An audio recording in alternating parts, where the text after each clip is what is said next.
What's going on, everybody? My name is Joey and welcome back to another video here on my channel. Today I got 4 meta builds for you guys for the Nami solo Incarnon.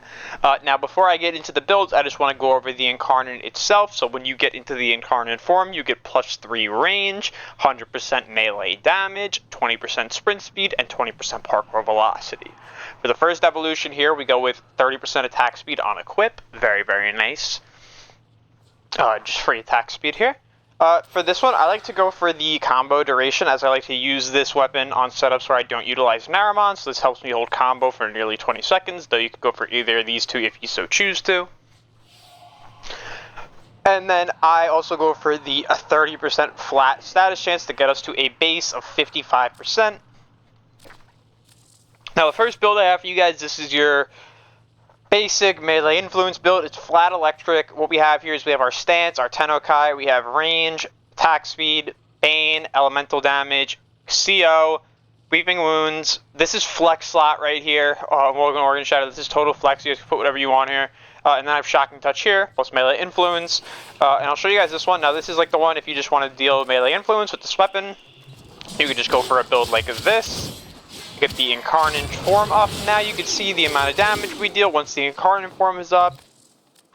We get big range, we get big follow through. That means more status application. That means more damage added to status effects themselves. So you can see this one works really, really well. It's drawly made just to be able to be used on anyone. Now, the second one I have for you guys here, this is definitely the more stronger melee influence build, but this one is made to be used with Shock Trooper. So for this one, we go with the same stance in Tennokai. We have range, we go for blast here. Weeping Wounds, spring-loaded to get us up to 10.5 meters of range, which is going to be really fun. But you could flex this for something else if you so want to. Condition Overload, like I said, we have our blast right here, and then we have our bane here, and then we have our elemental damage plus melee influence. Now, this doesn't need to be done on Volt. All you need is Shock Trooper. Though I do like Volt when I use like Shock Trooper melee influence setups anyway, because it gives you all the attack speed and everything, and then you could just, put like Zataz or something on. Now you can see how much damage we're doing. If I pull these enemies out and I only swing once, they all die. So this is like the kind of weapon where if you have influence up, like you can see I do on the second swing there, I had it up. So I procced it on the first, and the second swing I had it up. Now you can see I have it up again. One swing. That's all you need. So this weapon is really, really powerful in this regard. If you guys want to use Shock Trooper, I definitely recommend you go with a build like this for influence, because this is going to absolutely shred. You could also go for whatever you want on here. I'm just using Blast because I'm currently using Zataz, so I like using Blast with it. Now this next build I have for you guys, this is a melee vortex build. This one looks a little bit different. This one is flat heat. We use the 60-60 heat here. Prime Fury, Condition Overload. We have Magnetic Rush, so we can proc Magnetic to proc the Arcane. We have Bane, range, weeping wounds, and then status damage.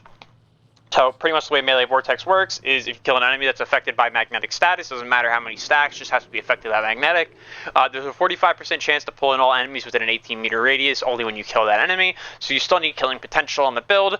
So we go for flat heat here. This is going to be our killing potential. We have like even ratios between the heat and the magnetic.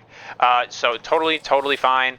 And I'm going to show you guys the way this one works here. Now pretty much what you do with this one is same thing. You're going to want to get your Incarnon form up, because the Incarnon form is going to help you do all your damage. And then, yeah, pretty much you kill one enemy, and then you're going to be proccing them all in. And this weapon has incredible follow-through.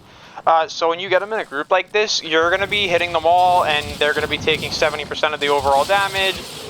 As you can see here, this is like one of the better weapons in the game for melee vortex. It's like this, to dual I-cores, a few others. But this is really, really solid weapon because it's got a ton of range. So you could bring this thing as like utility if you even wanted to. To get the kill. Yeah, like the dots will take care of it for you as well, and then you can just swing through a couple times. You have the Tennokai to deal like the big spin damage if you want to use that. And you'll just be able to continuously pull enemies in with this, which is really, really nice. So this is the third build I had for you guys. Now, the fourth build I have for you guys, this one was fun little heavy attack build I made, because I love the way the heavy attack works in this weapon. It's like the big spin. You hit 4 times, you force proc slash on the third attack. You use the second portion of the heavy attack to knock them down. Then we can proc afflictions. So what we go for is this build here. We have Gal of Steel. This is flex spot. This is the flex spot on this build. Prime Pressure Point, Bane Grenier, Weeping Wounds, Reflex, vary because sometimes since we have Tennokai, we're going to want to continuously attack, maybe get our combo up a little bit more. You could also flex this out if you wanted to. Totally up to you, but for me, I'm holding on to it. Prime Reach and then Melee Elementalist are right here. Very, very nice. Then we have Melee Afflictions. This is going to add a slash stack to the Force Proc Slash that we're doing. So I'll show you guys this one here now. Now this one, like I said, this one's a heavy attack build, so this one you're going to be using like this. You know, spin, attack again, knock them down. You see we got like 1.4 million damage. And you can see, like, yeah, we have our combo up to 5x, but we also don't have our Incarnon form still, which is kind of annoying. So what you can do is you can use the light attack, you can get your Incarnon up. You can look how fast you can get to 12x, and then you can just spin.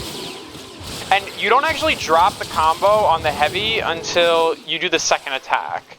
Like, you'll drop combo if you only do the first attack, but if you combo in the second, like, I can show you this here. See, I'm at 5x still, now I lose it. 5x. Now I lose it. After I do the second heavy attack, you lose. So you don't actually lose it after you do the first one. So the second heavy attack still has, like, weight. So this one is just, like, a fun little gimmicky one that I wanted to make because I thought it was cool. You guys can try this one out for yourselves, not try this one out for yourselves, but you can actually get some pretty nice slash procs with this. So yeah, these are the 4 builds I had for you guys. Let me know what you guys think down below in the comments. Leave a like, please subscribe. Thank you guys for watching, and have a great day.